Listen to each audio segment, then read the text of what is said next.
একদম হালকা খাবার খেতে হয়, কেননা আমরা তারপরেই কিন্তু ঘুমানোর প্রয়াস করি।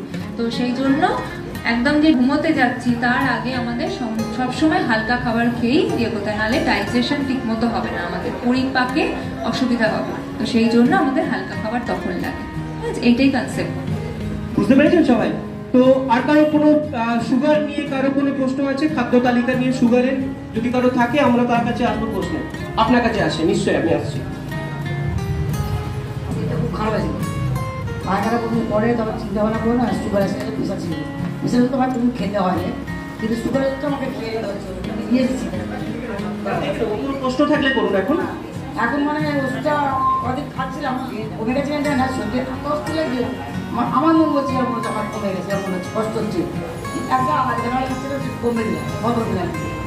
আপনি ওষুধ খাচ্ছিলেন, খাওয়ার পরে এখন মনে হচ্ছে বুঝতে পারছেন না যে কি কন্ডিশন আছে আপনার?